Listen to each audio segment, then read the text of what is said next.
बोल news headquarter. अस्सलाम वालेकुम। बोल न्यूज़ हेडक्वार्टर्स में खुशामदीद। मैं हूं ज़ैनब रॉय। मैं हूं सहर फातिमा और मैं हूं अफशीन कुरैशी। हेडलाइंस आपने जानी, बुलेटिन की टॉप स्टोरीज में आज शामिल करेंगे। निगरां हुकूमत की तश्कील का सफर, नवाज की एंट्री कैसे होगी,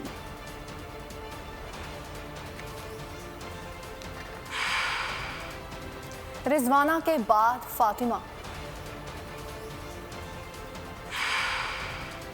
सैलाब की तबाहकारी और वहाब की रिटायरमेंट।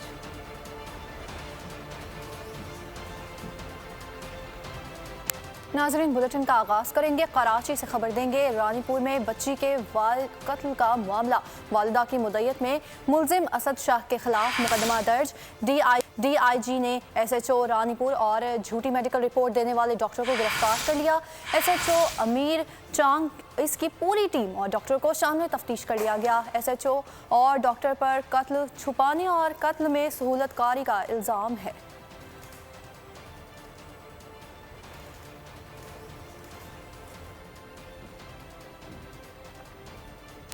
दूसरी जानब आपको बताएंगे, साबिक CPLC चीफ अहमद चुनाई की गाड़ी को हादसा पेश आया है। हादसे में साबिक CPLC चीफ महफूज रहे। अहमद चुनाई की गाड़ी डिफेंस खयाबान शाहीन के करीब दूसरी गाड़ी से टकराई। हादसे का जिम्मेदार ड्राइवर गाड़ी समेत फरार हो गया।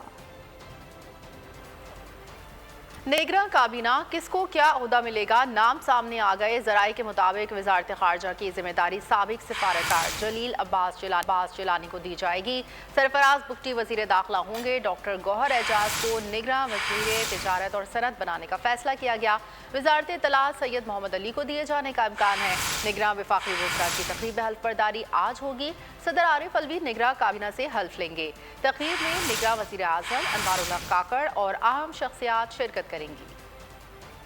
निगरां हुकूमत की तश्कील का सफ़र, काबीना के अरकान की फहरिस्त तैयार। निगरां हुकूमत की काबीना हतमी मराहिल में दाखिल। 10 से 12 वज़रा के नाम फाइनल कर लिए गए। कई वज़रा के ओहदे भी सामने आ गए। ज़रा के मुताबिक वजारत खारजा की जिम्मेदारी साबिक सिफारतकार जलील अब्बास जिलानी को दी जाएगी। सैयद मोहम्मद अली वज़ीर इत्तलात होंगे। डॉक्टर वक़ार मसूद वज़ीर ख़जाना होंगे। अनीक अहमद वज़ीर मजहबी उमूर होंगे। डॉक्टर गौहर एजाज को निगरां वज़ीर तिजारत और सनत बनाने का फैसला। गौहर एजाज मरहूम सेनेटर शेख एजाज अहमद के साहबजादे हैं। और खबर देंगे आपको कि निगरान वज़ीर आला बलोचिस्तान का फैसला पार्लिमानी कमेटी करेगी। हुकूमती और अपोजिशन जमातें फैसला करने में नाकाम।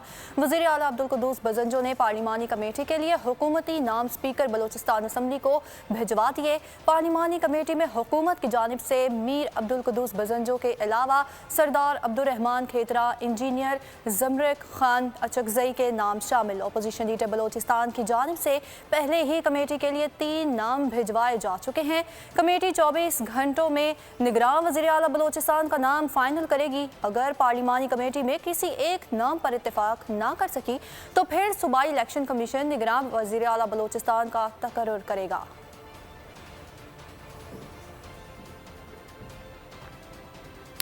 चीफ इलेक्शन कमिश्नर की ज़ेर सदारत इजलास के अंदरूनी कहानी सामने आ गई। इलेक्शन कमीशन के इजलास में नई हल्का बंदियाँ कराने से मुतालिक मुतादिद तजावीज़ आ गईं। ज़राए के मुताबिक इजलास में कानूनी टीम ने हल्का बंदियों को ज़रूरी करार दे दिया। हल्का बंदियों के लिए कम अज़ कम 4 माह का वक्त दरकार होगा।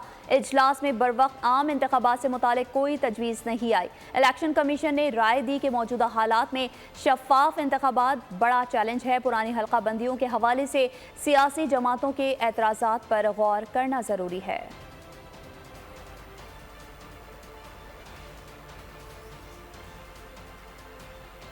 इलेक्शन 2 से 3 माह ताखीर का शिकार हो सकते हैं। कमर ज़मान कायरा ने खबरदार कर दिया। बोल न्यूज़ के प्रोग्राम ऐसे नहीं चलेगा में गुफ्तगू में कहा कि 2017 की मरदमशुमारी पर इत्तेफाक राय नहीं था, इसीलिए 2018 में 24वीं तरमीम की गई थी। तय किया गया था कि अगले इलेक्शन से कबल मरदमशुमारी करा के दोबारा नई हल्का बंदियाँ कराई जाएंगी। ये काउंसिल ऑफ कॉमन इंटरेस्ट में भी तय हुआ था। 2-3 महीने इलेक्शन डिले हो सकता है। 2017 में जो मर्दमशुमारी हुई उस पर इत्तेफाक राय नहीं था और उस वक्त जो एक तरमीम की गई थी 24वीं 2018 में, आपको याद होगा जी। उस तरमीम के तहत ये फैसला हुआ था कि मर्दमशुमारी को एक दफा के इलेक्शन में तस्लीम किया जाएगा, एक दफा, और अगले इलेक्शन से कबल मर्दमशुमारी करा के दोबारा नई हल्का बंदियां कराई जाएंगी। ये तय था, ये काउंसिल ऑफ कॉमन इंटरेस्ट में भी तय हुआ। सेक्रेटरी एंटोनी ब्लिंकन का पाकिस्तान के नए निगरान वज़ीर आज़म अनवारुल हक काकड़ को मुबारकबाद ट्वीट किया कि जैसा कि पाकिस्तान आज़ादाना और मुनसिफाना इंतखाबात की तैयारी कर रहा है, आइन और आज़ादी इजहार और असम्बली के हुकूक के मुताबिक हम इक़्तिसादी खुशहाली के लिए मुश्तरका अज़्म को आगे बढ़ाते रहेंगे। जिसे हर निगरान वज़ीर आज़म अनवारुल हक काकड़ पर ने अपने ट्वीट में कहा कि सेक्रेटरी एंटोनी ब्लिंकन का बहुत शुक्रिया, इंतखाबी अमल को आसान बनाने के लिए पूरी तनदही से काम करेंगे। यहाँ आपको बताएंगे लीगी कायद नवाज शरीफ की पाकिस्तान में एंट्री कैसे होगी। पार्टी ने 2 प्लान्स तैयार कर लिए। वतन वापसी से कबल इस्लामाबाद हाई कोर्ट से हिफाजती जमानत ली जाएगी।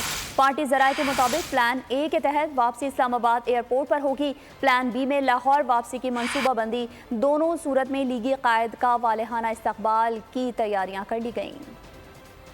नून लीग के कायद नवाज शरीफ की वतन वापसी का ऐलान पार्टी ने तैयार कर लिया। ए और बी प्लान। मुस्लिम लीग नवाज के कायद नवाज शरीफ पाकिस्तान आने के लिए तैयार। पार्टी की क़यादत ने अपने कायद की वापसी के लिए प्लान ए और बी तैयार कर लिया। पार्टी ज़राए के मुताबिक प्लान ए के तहत नवाज शरीफ की वतन वापसी इस्लामाबाद एयरपोर्ट पर होगी। वतन वापसी पर नवाज शरीफ का फ़कीदुल मिसाल इस्तकबाल किया जाएगा। नवाज शरीफ वतन वापसी पर इस्लामाबाद परेड ग्राउंड में अवामी इज्तिमा से खिताब करेंगे। नवाज शरीफ इस्लामाबाद से बरास्ता GT रोड लाहौर के लिए बड़ी रैली की सूरत में रवाना होंगे। लाहौर जलसे को तारीखी बनाने का टास्क हमजा शहबाज और मरीम नवाज के सुपुर्द कर दिया गया। प्लान बी के मुताबिक नवाज शरीफ की मुमकिना वापसी लाहौर एयरपोर्ट पर हो सकती है। लाहौर एयरपोर्ट पर नवाज शरीफ का इस्तकबाल करने के बाद रैली की सूरत में दाता दरबार ले जाया जाएगा। BNP मैंगल के सरबराह सरदार अख्तर जान मैंगल की JUI के सरबराह मौलाना फजलुर रहमान से मुलाकात हुई। मुलाकात में साबिक वफाकी वजीर मौलाना असद महमूद भी मौजूद थे। दोनों रहनुमाओं के दरमियान मुलाकात में मुल्की सियासी सूरत हाल और बलूचिस्तान के मामलात पर गुफ्तगू की गई। मुलाकात में आइंदा के आम इंतखाबात के समेत दीगर उमूर पर मुशावरत भी हुई। साइफर पर तहकीकात में पेशरफ्त हुई है। चेयरमैन PTI के खिलाफ घेरा तंग। FIA ने साइफर गुमशुदगी का मुकदमा दर्ज कर लिया। मुकदमे में साइफर गुमशुदगी से मुतालिक संगीन दफात शामिल की गई हैं। साबिक principal secretary Azam Khan cipher तहकीकात के लिए बनाई गई JIT के सामने पेश हो गए। मुकदमा इंसदाद दहशतगर्दी विंग में FIA की मुद्दत में दर्ज किया गया। मुकदमे में साइफर के मुतालिक संगीन दफात शामिल की गई। FIA के इंसदाद दहशतगर्दी विंग में तैनात DIG लेवल के अफसरान इस मामले की इंक्वायरी कर रहे हैं।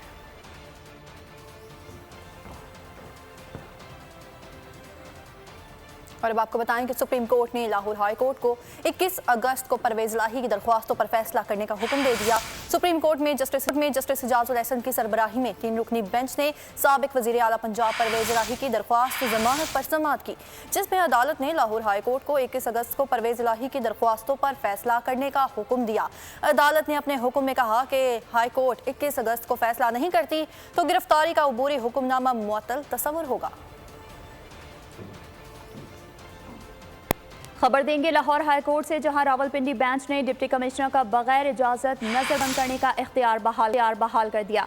लाहौर हाई कोर्ट रावलपिंडी के डिवीजन बेंच ने 3MPO के लिए पेशगी अदालती इजाजत की पाबंदी का सिंगल बेंच का फैसला मुअत्तल कर दिया। जस्टिस जवाद हसन और जस्टिस वकास रऊफ पर मुश्तमिल डिवीजन बेंच ने DC की अपील पर फैसला मुअत्तल किया और फरीकैन को नोटिस जारी करते हुए 2 हफ्तों में जवाब तलब कर लिया, जबकि अदालत ने अपील की आइंदा समाअत सितंबर के पहले हफ्ते तक मुलतवी कर दी।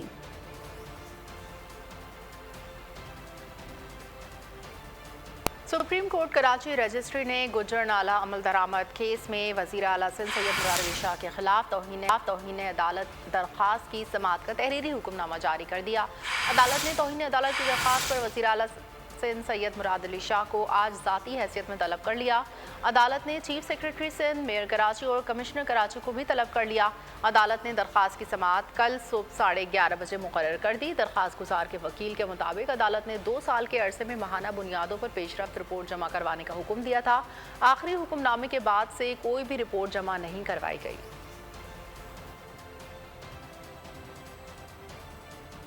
कराची में सचल थाने की पुलिस मोबाइल पर दस्ती बम हमले में 3 अहलकार जख्मी हो गए। पुलिस मोबाइल इलाके में गश्त पर मामूर थी कि मोटरसाइकिल सवार मुलजिम मोबाइल पर ग्रेनेड फेंक कर फरार हो गए। हमला आवरों ने मास्क पहना हुआ था। दस्ती बम फटने से ASIH खमीसो, ड्राइवर यासीन और एहलकार अब्दुल समद जख्मी हुए। तिब्बी इमदाद के लिए अस्पताल मुंतकिल किया गया। जख्मी एहलकारों की हालत खतरे से बाहर है। पुलिस ने इलाके को घेरे में लेकर मुलजिमान की तलाश शुरू कर दी।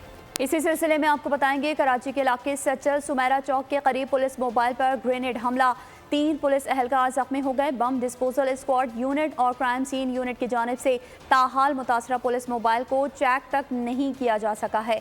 इस हवाले से मजीद तफसीलात जानते हैं नुमाइंदा बोल न्यूज़ नदीम अहमद से। जी नदीम, बताइएगा।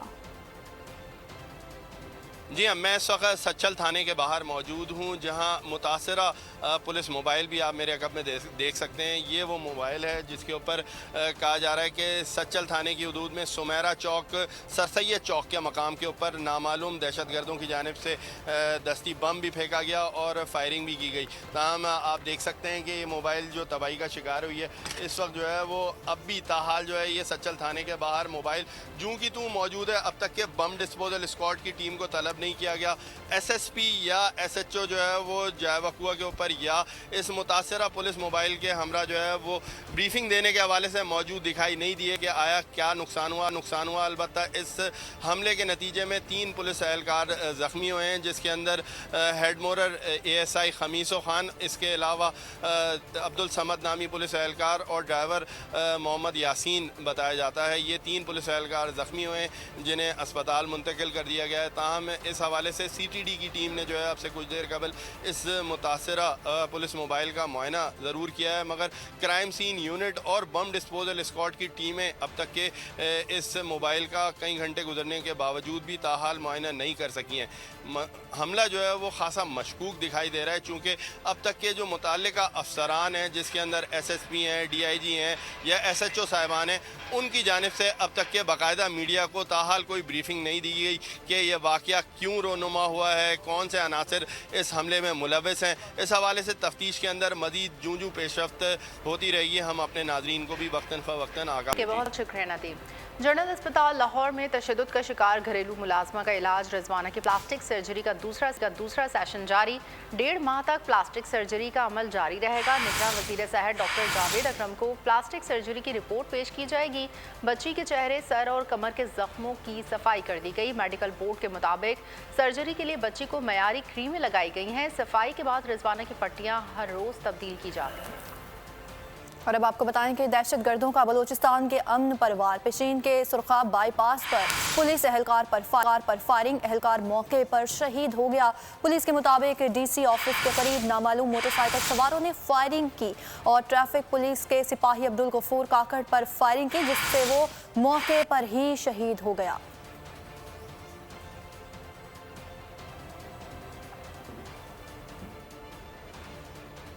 खबर शामिल करेंगे जराइम की दुनिया से। कराची के इलाके नॉर्थ कराची में मारे गए डाकू वाइट करोला गैंग के कारिंदे थे। गैंग घरों में घुसकर लूट मार की वारदातों में मुलविस हैं। वेस्ट फिदा हुसैन मस्तोई की मीडिया से गुफ्तगू। कहा, पुलिस सुबह सवेरे इतला मिलते ही मौके पर पहुंची। अफसरान और एहलकारों ने बहादुरी से मुकाबला किया। ये साल का सबसे बड़ा और तवील मुकाबला था। उन्होंने कहा कि गैंग के दीगर कारिंदों और सहूलतकारों की गिरफ्तारी के लिए छापे मारे जा रहे हैं।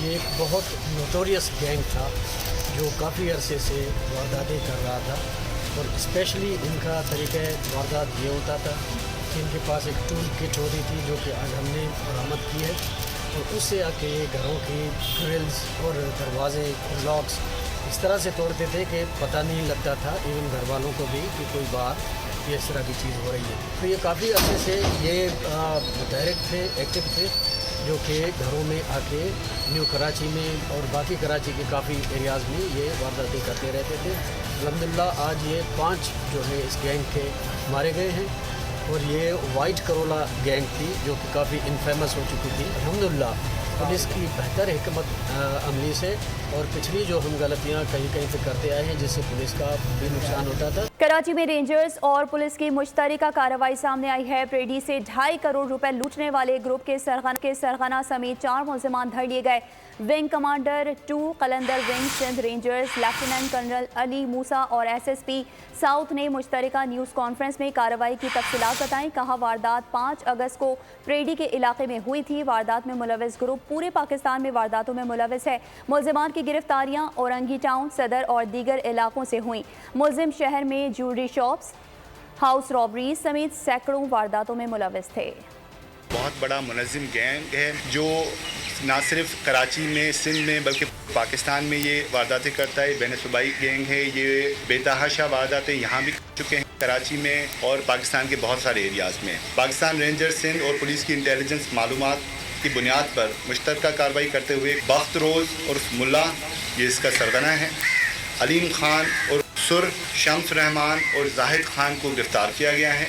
मुल्ज़मान के कब्ज़े से 3 अदद पिस्टल, 41 अदद 9mm राउंड और 49 कारतूस बमा, जो बैग उनसे छीना गया था ताजिर से, वो बैग भी रिकवर कर दिया गया है। इसके अलावा 2 मोटरसाइकिलें और 12 अदद मोबाइल फ़ोन भी बरामद हुए हैं। गवर्नर सिंध कामरान खान टिसोरी का मेयर कराची बैरिस्टर मुर्तज़ा वहाब को टेलीफोन शहर क़ायद के तमाम इलाकों में मैनहोल्स पर ढक्कन लगाने की हिदायत। गवर्नर सिंध ने कहा कि मैनहोल में बच्चे के गिरने का वाक़या अफसोसनाक है। ऐसे अफसोसनाक वाक़यात से बचने के लिए तमाम मैनहोल्स पर हर ढक्कन की मौजूदगी यकीनी बनाई जाए।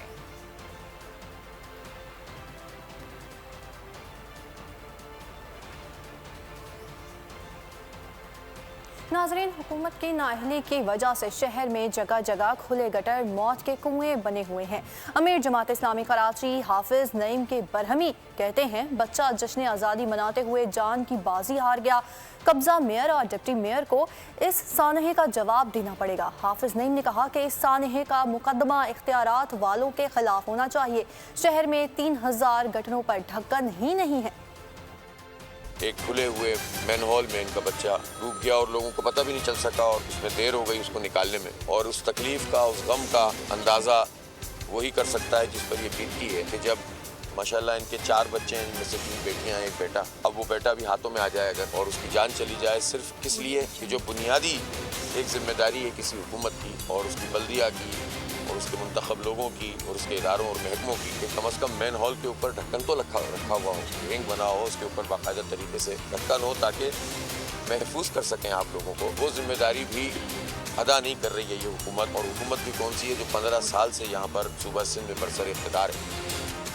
आगे बढ़ेंगे और यहाँ आपको बताएंगे पेट्रोलियम मसनूआत की कीमतों में इजाफा कर दिया गया। मुल्क भर में महंगाई का तूफान ले आया।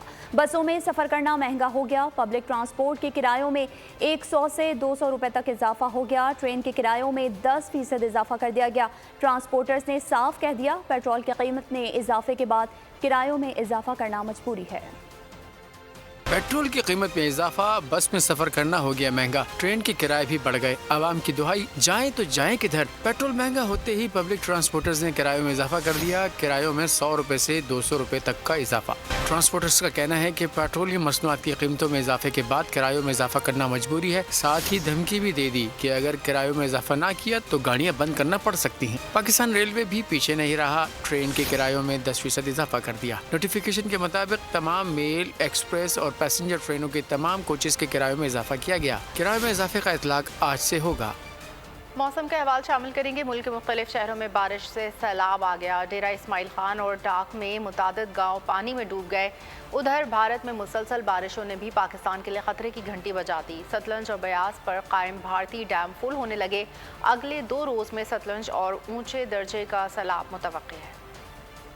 मुल्क के बेशतर इलाकों में गर्मी का राज, जबकि कई इलाकों में बारिश की तबाहकारियाँ। जनूबी वजीरिस्तान और जंडोला में तूफानी बारिशों से नदी नाले बिफर गए। सैलाबी रेलों से टांक में हिफाजती बंद टूट गया। टांक में दर्जनों देहात पानी में घिर गए। ताहाल सैलाब में महसूर अफराद की मदद का कोई इंतजाम नहीं किया गया। तर्जुमान PDMA का कहना है भारतीय डैमों में पानी की सतह मुसलसल बढ़ रही है। दरियाए रावी और ब्यास में मजीद तुग़यानी, जबकि दरियाए सतलुज में 24 घंटों में ऊंचे दर्जे का सैलाब का खदशा है। ज़िले इंतजामिया ने तमाम महकमों को को अलर्ट जारी कर दिया। दूसरी जानिब पंजाब, पोठोहार, गिलगित और कश्मीर के चंद मकामात पर 24 घंटों के दौरान बूंदाबांदी का इम्कान है, जबकि कराची में मौसम बदस्तूर अबारालूद रहेगा। शहर में बूंदाबांदी का इम्कान है।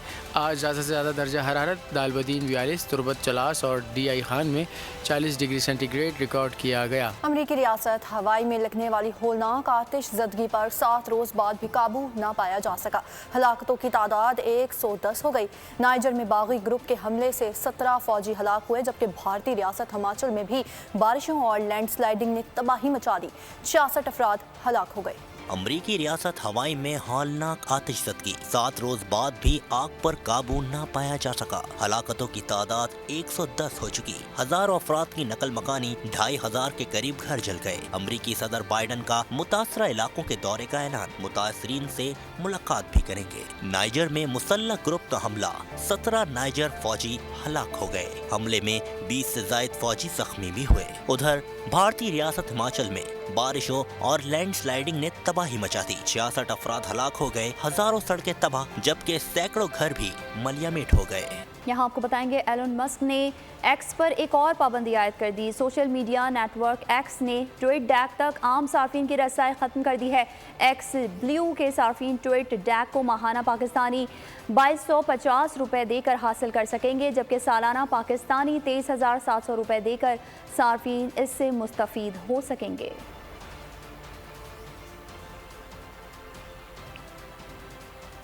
खेलों की खबरों में आपको बताएंगे कि फास्ट बॉलर वहाब रियाज ने इंटरनेशनल क्रिकेट से रिटायरमेंट लेने का ऐलान कर दिया। मौजूदा निगरान सूबाई वजीर का कहना था कि PCB के साथ काम करने का मौका मिला तो ज़रूर करूंगा।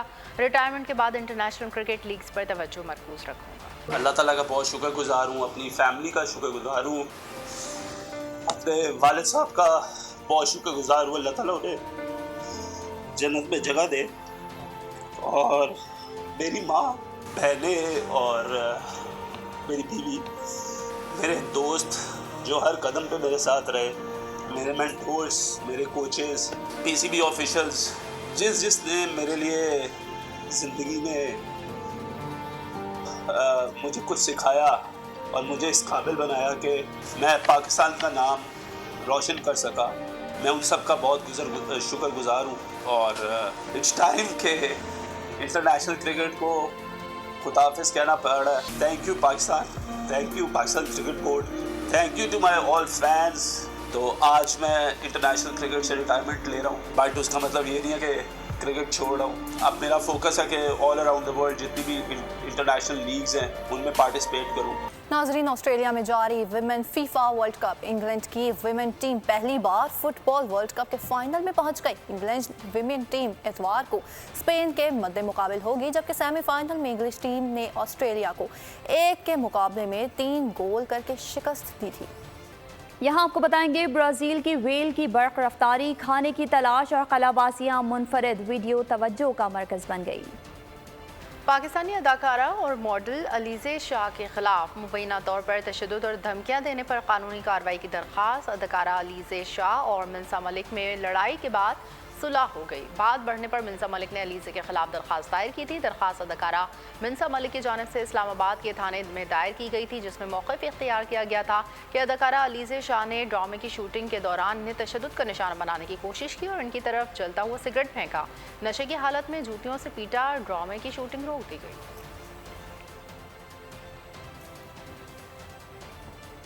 और अब बुलेटिन के इख्तिताम पर आपको बताएं कि जोकर एक बार फिर बॉक्स ऑफिस पर तहलका मचाने के लिए तैयार। मशहूर फिल्म के सीक्वल जोकर फॉली एडॉक्स का ट्रेलर जारी। फिल्म 4 अक्टूबर 2024 को रिलीज की जाएगी।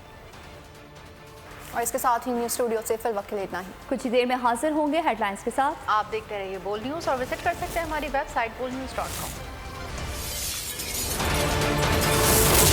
Bull News Headquarters। अगर आपको ये वीडियो पसंद आई है तो हमारे चैनल को सब्सक्राइब कीजिए और बेल आइकन पर क्लिक कीजिए। आप लोग इस मुल्क पाकिस्तान में आजाद हैं। सहाफती उसूलों पर कारबंद बोल न्यूज ने रखी रिवायत बरकरार। बोल न्यूज की जानिब से देखने वालों को यौम आज़ादी की बेहद मुबारकबाद। मुल्क भर से जश्न आज़ादी की तकरीबात बोल ने दिखाई अपनी स्क्रीन पर। पाकिस्तान के 76वें यौम आजादी का जश्न। बोल ने सुनाई पाकिस्तान जिंदाबाद के नारों की गूंज। बोल की सबसे बड़ी ट्रांसमिशन में पाकिस्तान का नाम रोशन करने वालों ने दिए कौम को पैगामात। बेपनाह मुश्किलात का सामना करके इस मुल्क को हासिल किया। आज़ाद कौमों को बहुत सी कुर्बानियाँ देनी पड़ती हैं। 76 वालियों में आज़ादी का दिन जोश खरोश के साथ मना रहे हैं। क्योंकि जिंदाबाद पाकिस्तान ये है बोल की पहचान। सब्सक्राइब करें और बेल दबाएं ताकि कोई खबर रह न जाए।